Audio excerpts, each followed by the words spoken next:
Have you ever looked at someone's Instagram picture and thought, they look so good. I bet their life is so perfect.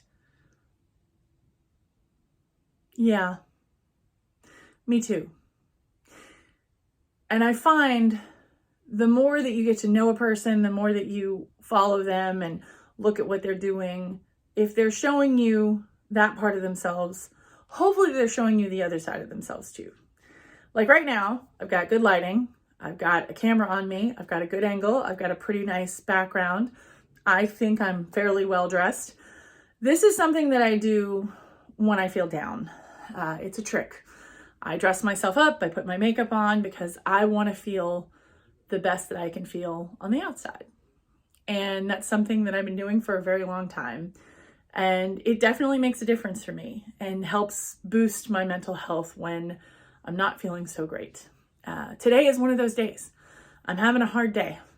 I really am. And it's kind of fitting that I'm doing this takeover for the 1 in 5 group because I'm just very acutely aware of how in my feelings I am right now about being in the middle of surviving trauma. It looks different for everybody. As I said in an earlier post, I don't know about you, I tend to put my best foot forward. I think most of us do on social media. And I think that it's really important to talk about all of it, to talk about being frustrated and aggravated and, not having that perfect angle every single time. That is something that I do. I will post pictures whether I'm wearing makeup or not, whether the angle is perfect or not, whether the light is perfect or not. And then I have these posts where I have lighting, I have video, got makeup, feeling good about myself. This is a dress that I bought for my anniversary, and I've worn it exactly one time. And I had a conversation with a friend yesterday about how we hold things in reserve and we wait to use them and we save this dress for a special occasion. And I've literally worn it twice. One was the anniversary and one was a post that I wanted to make about my body being the right size and feeling good about myself. And I do feel good about myself when I wear this dress because it looks incredible on me. I feel incredible in it. And it's a big part of something that I do when I don't feel incredible is to put something on that makes me feel incredible. Wearing my makeup helps me feel like $1 million. And I know that there's so many different ways that you can approach this topic. And this is mine. Talk about who you are to the people that you love the most. And if you have a horrible family of origin like I did, seek out family of choice. What do I mean by family of choice?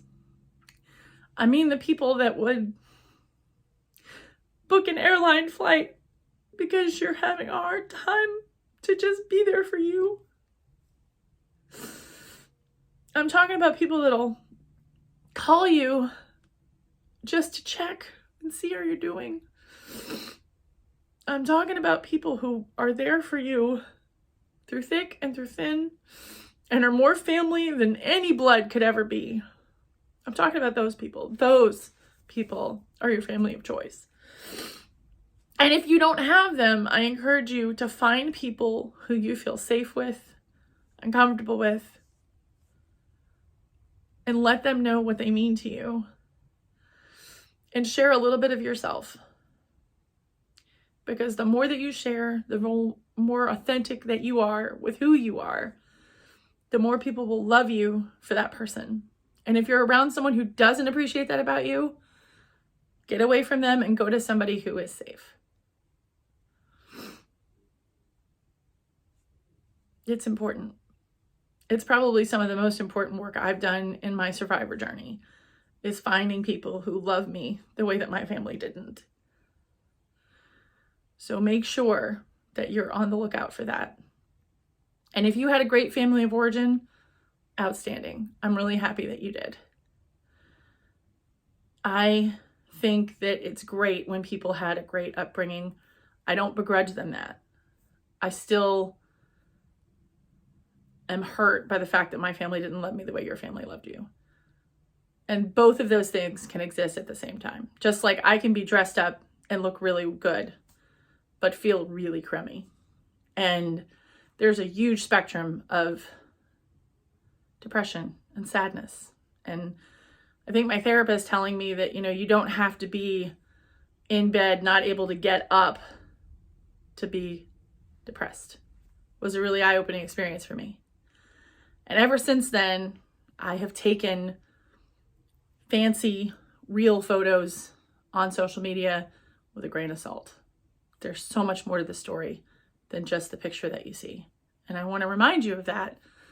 I'm Jen Haston, and you can find me at Haston Helping Hands. I hope you'll follow me.